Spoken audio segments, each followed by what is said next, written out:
நான் நண்பர்களுடன் ஒரு ஹோட்டலில் வந்து ஐஸ்கிரீமு டீ இதெல்லாம் சாப்பிட்டுக்கிட்டு இருந்தோம். அந்த நேரத்தில் ஒரு மனிதன் தனது ஒரு 9-10 வயது மதிக்கத்தக்க அவருடைய மகளை கூட்டிக்கிட்டு அந்த ஹோட்டலுக்குள்ளே வந்து மேஜையில் உக்காந்தார். அவரது சட்டை வந்து சேரும் சகதியுமாக இருந்துச்சு. அந்த சட்டையில் வந்து முதல் 2 பொத்தான்களை வேற காணலை. சாலையில் வேலை செய்யும் ஒரு தொழிலாளி போல் இருந்துச்சு அவரை பார்க்கும்போது. ஆனால் சிறுமியின் ஃப்ராக்கு வந்து கழுவப்பட்டு சுத்தமாக இருந்துச்சு. அவளுடைய தலைமுடி வந்து எண்ணெய் வச்சு சுத்தமாக வந்து சீவப்பட்டு இருந்துச்சு. அவள் முகத்தில் ஒரு மகிழ்ச்சி தோன்றியது. ஹோட்டலின் முழு அழகையும் அவள் ரசிப்பதை நாங்கள் கவனித்தோம். அந்த பொண்ணு இந்த மாதிரி ஹோட்டலுக்கே வந்திருக்காது போல இருக்குது. ஏதோ காணானதை கண்டதை மாதிரி வந்து அந்த ஹோட்டலே சுற்றி முற்றி பார்த்து அந்த ஹோட்டலை ரசிக்குது. அந்த பொண்ணுடைய முகத்தில் அவ்வளோ ஒரு சந்தோஷம். மேலே இருந்து குளிர்ந்த காற்றை வழங்கிய மின்விசிறியின் மீது அவளது கண்கள் ஒரு கணம் ஓய்வெடுத்தது. அந்த மின்விசிறி காற்றை வந்து அப்படி வந்து அந்த பொண்ணு ஆச்சரியமாக பார்த்துச்சு. அப்புறம் குஷன் செய்யப்பட்ட இருக்கையில் அமர்ந்து சற்று எழுந்து அவள் அதை ரசிப்பதை கண்டோம். உட்காந்து எழுந்திருச்சு அந்த பொண்ணு வந்து அந்த அந்த குஷன் செய்யப்பட்ட அந்த இருக்கையில் அந்த பொண்ணு உட்காந்து விளையாண்டுக்கிட்டு இருந்துச்சு. பணியாளர் வந்தார். 2 பெரிய கண்ணாடி கிளாஸில் வந்து குளிர்ந்த நீரை அவர்களுக்கு முன்னால் வந்து வச்சார். அவர் உடனே வந்து அந்த கூலி தொழிலாளி வந்து தனது மகளுக்கு வந்து ஒரு மசாலா தோசை வந்து ஆர்டர் பண்ணார். அதை கேட்டதுமே அந்த பெண்ணினுடைய முகத்தில் வந்து இருந்த மகிழ்ச்சிக்கு வந்து அளவே இல்லை. அவ்வளோ சந்தோஷப்பட்டுச்சு. ஆகா, நம்ம மசாலா தோசை சாப்பிட போகிறோம் அப்படின்னு சொல்லிட்டு அந்த பொண்ணு அவ்வளோ சந்தோஷப்பட்டுச்சு. உங்களுக்கு என்ன சார் வேணும் அப்படின்னு சொல்லிட்டு அந்த பணியாளர் கேட்டார். எனக்கு எதுவும் வேணாம் சார் அப்படின்னு சொல்லிட்டு இவர் பதில் அளிச்சிட்டாரு அந்த கூலி தொழிலாளி. சற்று நேரத்தில் வந்து சட்னி மற்றும் சாம்பாருடன் ஒரு சூடான காரமான மசாலா தோசை வந்துச்சு. சிறுமி தோசை சாப்பிட்றதுல வந்து மும்முரமாக இருந்துச்சு. அந்த தோசையை பார்த்ததுமே வந்து அக்கம் பக்கத்தில் என்ன நடக்குது அப்படின்றத கூட வந்து பார்க்காம அந்த தோசை வந்து அவ்வளோ ஒரு ஆர்வமாக சாப்பிட்டுக்கிட்டு இருந்துச்சு. இதை பார்த்த அவருடைய தந்தை வந்து ரொம்பவும் ஆர்வத்துடன் பார்த்துக்கிட்டு தன் மகள் சாப்பிடுவதை ஆர்வத்துடன் பார்த்துக்கிட்டு அந்த கிளாஸில் வச்சு அந்த குளிர்ந்த நீரை வந்து குடிச்சிக்கிட்டே இருந்தார். பின்னர் அவருடைய ஃபோன் வந்து அடிச்சுது. அந்த ஃபோன் வந்து எடுத்து பேசினார். அந்த ஃபோன் வந்து ரொம்பவும் பழைய மாடலு. அவருடைய ஃபோனுக்கு மறுபக்கம் பேசுனது அவருடைய நண்பர் போல் இருக்குது. என்ன பண்ணுறீங்க, எங்கே இருக்கீங்க அப்படின்னு சொல்லிட்டு கேட்டிருக்காரு. தனது மகனுடைய பிறந்த நாள், அவளை வந்து ஒரு ஹோட்டலுக்கு கூட்டிகிட்டு வந்து சாப்பிட வச்சிட்ருக்கேன் அப்படின்னு இவர் சொல்லியிருப்பார் போல் இருக்குது. என்ன 2 பேர் தானே சாப்பிட்றீங்க அப்படின்னு சொல்லிட்டு கேட்கும்போது அவர் சொல்லியிருக்காரு, இல்லை என் பொண்ணு வந்து பள்ளியில் முதலிடத்தை வென்றுட்டானா, நான் ஹோட்டலில் உன்னுடைய பிறந்தநாள் அன்றைக்கி வந்து மசாலா தோசை வாங்கி தரேன் அப்படின்னு சொல்லிட்டு உறுதி அளிச்சிருந்தேன்.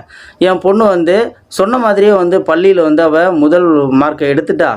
அதனால் நான் சொன்ன வார்த்தையை வந்து இப்போ கடைப்பிடிக்கிறேன். அவளுக்கு வந்து மசாலா தோசை வாங்கி கொடுத்துட்ருக்குறேன் அப்படின்னு சொல்லும் பொழுது 2 பேரும் தானே சாப்பிட்டுக்கிட்டு இருக்கிறீங்க அப்படின்னு சொல்லிட்டு அவர் கேட்டிருப்பார் போல் இருக்கு.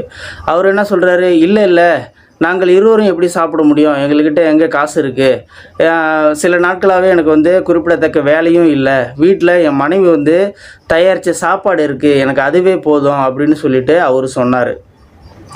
இதை எல்லாத்தையும் வந்து நான் கேட்டுக்கிட்டே இருந்துட்டு அவங்களையே நான் கண் கொட்டாமல் பார்த்துக்கிட்டே இருந்துட்டு எனக்கு வந்த அந்த தேநீர், அதாவது டீயை வந்து என்னையும் அறியாமல் நான் எடுத்து என்னுடைய வாயில் வைக்கும் பொழுது அந்த தேநீர் வந்து டக்குன்னு என்னுடைய உதட்டில் சுட்டதுக்கப்புறம் தான் அவங்கள பார்க்குறதையே வந்து அதுக்கப்புறம் தான் என்னுடைய கண் அவங்கள பார்க்குறத விட்டு அகற்றப்பட்டது. அதுக்கப்புறம் ஒரு விஷயத்தை நான் யோசித்தேன். பணக்காரராக இருந்தாலும் சரி, ஏழையாக இருந்தாலும் சரி, தங்களுடைய குழந்தைகளின் மகிழ்ச்சிக்காக தந்தையாக இருக்கிறவங்க எதையும் செய்வாங்க அப்படின்றத வந்து நான் அப்போ தான் உணர்ந்தேன். நான் எழுந்து கவுண்டருக்கு போனேன்.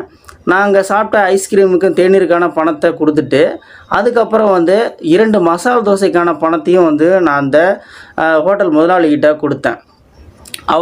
அவர் தந்தையையும் அந்த மகளையும் காட்டி மெதுவாக கடைக்காரர்கிட்ட சொன்னேன், அந்த மனிதனுக்கு இன்னொரு தோசை கொடுங்க. அவர் பணம் கேட்டால், இன்று உங்கள் மகளின் பிறந்த நாள், அவள் பள்ளியில் முதலிடத்தை வென்றிருக்காள், எனவே இது ஹோட்டலில் இருந்து உங்கள் மகளுக்கு கிடைச்ச பரிசு. இதை வந்து இன்னும் சிறப்பாக படிப்பதற்காக ஊக்கமாக இதை நாம் கருத வேண்டும். அவருக்கு வந்து இலவசமாக இது ஒருபோதும் நான் இந்த தோசை எங்கள் கடையிலேருந்து உங்கள் மகளுக்கு இலவசமாக தரேன் அப்படின்னு சொல்லிட்டு சொல்லாதீங்க, அது அவருடைய நற்பெயருக்கு வந்து சேதம் விளைவிக்கும் அப்படின்னு சொல்லிட்டு சொன்னேன். அப்போ அந்த ஹோட்டல் உரிமையாளர் வந்து சற்று நேரம் வந்து சிரிச்சிட்டு, இந்த பெண்ணும் அவளுடைய தந்தையும் இன்று எங்கள் வந்து விருந்தினர், இவர்களை பற்றி எங்களுக்கு தெரியப்படுத்தியமைக்கு மிக்க நன்றி. இந்த பணத்தை வந்து வேறு சில தொண்டு நிறுவனங்களுக்கு நீங்கள் வந்து பயன்படுத்துங்க, செலவழிங்க அப்படின்னு சொன்னார். பணியாளர் வந்து மற்றொரு தோசையை வந்து மேசை மேலே வச்சார். நான் வெளியில் வந்து வேடிக்கை பார்த்துக்கிட்டு இருந்தேன். சிறுமியின் தந்தை வந்து திடீர்னு அதிர்ச்சியில் வந்து அவரிடம், நான் ஒரு தோசை தானே சொன்னேன், எனக்கு இது வந்து தேவையில்லை, என்கிட்ட காசு இல்லை அப்படின்னு சொல்லிட்டு அந்த கூலி தொழிலாளி சொன்னார். பின்னர் வந்து ஹோட்டல் உரிமையாளரே வந்து அருகில் கிட்ட போய் சொன்னார், இது உங்கள் மகள் வந்து பிறந்தநாள், உங்கள் மகள் வந்து பள்ளியில் வந்து முதல் மதிப்பெண்ணை எடுத்ததுனால இது எங்கள் ஹோட்டலுடைய இது பரிசு, நீங்கள் சாப்பிடுங்க அப்படின்னு சொல்லிட்டு அந்த ஹோட்டல் முதலாளி சொல்கிறாரு. இதை கேட்டதுமே அந்த கூலி தொழிலாளியான தந்தைக்கு வந்து ஆனந்தம் தாங்க முடியலைங்க.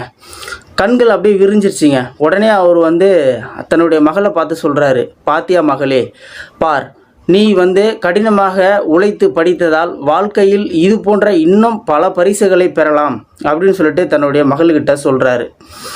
அதுக்கப்புறம் அவர் என்ன சொல்கிறாருன்னா, அந்த ஹோட்டலுடைய பணியாளர்கிட்ட வந்து, எனக்கு இந்த தோசை வந்து எனக்கு பார்சல் பண்ணி தர முடியுமா, அதை நான் வீட்டுக்கு எடுத்துகிட்டு போயிட்டு என்னுடைய மனைவியோட உட்காந்து சாப்பிடணும். என் மனைவி வந்து இந்த மாதிரியான தோசைலாம் சாப்பிட்ருக்க மாட்டா, அவள் வந்து இது சாப்பிட்றதுக்கு ஒரு வாய்ப்பு அவளுக்கு கிடைக்கும் அப்படின்னு சொல்லிட்டு அந்த கூலி தொழிலாளி சொல்கிறாரு. உடனே அந்த ஹோட்டல் முதலாளி என்ன சொல்கிறாரு, இல்லை நீங்கள் இதை வந்து இங்கேயே சாப்பிடுங்க, வீட்டுக்கு வந்து நீங்கள் எடுத்துகிட்டு போகிறதுக்கு 3 தோசையும் ஒரு இனிப்பு பொதியும் வந்து நாங்கள் பேக் செஞ்சு உங்களுக்கு தரோம். இன்று நீங்கள் வீட்டுக்கு எடுத்துகிட்டு போயிட்டு உங்கள் மகளின் பிறந்தநாளை மிகுந்த மகிழ்ச்சியுடனும் இனிப்புகளுடனும் கொண்டாடுங்க. அவளுடைய நண்பர்களையும் கூப்பிட்டு வச்சு அவங்களுக்கு சாக்லேட்லாம் கொடுங்க, நாங்கள் சாக்லேட்டும் ஒன்று பேக் பண்ணி தரோம் அப்படின்னு சொல்லிட்டு சொல்கிறாங்க. இதையெல்லாம் கேட்டபோது என் கண்களில் மகிழ்ச்சியால் கண்ணீர் தான் வடிஞ்சுது. ஒரு நல்ல செயலை செய்ய ஒரு சிறிய படி எடுப்பதில் எங்களுடன் சேர பல மனிதாபிமான மக்கள் முன் வருவார்கள் என்பதை நான் உணர்ந்தேன். இந்த வீடியோ பார்த்துக்கிட்டு இருக்கிற நீங்கள் இந்த வீடியோ பற்றின கருத்துக்களை கீழே இருக்கிற கமெண்ட் செக்ஷனில் மறக்காமல் சொல்லுங்கள். வீடியோ பிடிச்சிருந்தா ஒரு லைக் பண்ணிக்கோங்க. இந்த வீடியோ முடிஞ்ச அளவுக்கு மற்றவங்களுக்கும் ஷேர் பண்ணுங்கள். இது போன்ற வீடியோக்களை நீங்கள் தொடர்ந்து பார்க்கணும் அப்படின்னு நினச்சிங்கன்னா நம்ம சேனலை சப்ஸ்கிரைப் பண்ணிக்கோங்க. மறக்காமல் பெல் சிம்பளையும் கிளிக் பண்ணிக்கோங்க. நன்றி, வணக்கம்.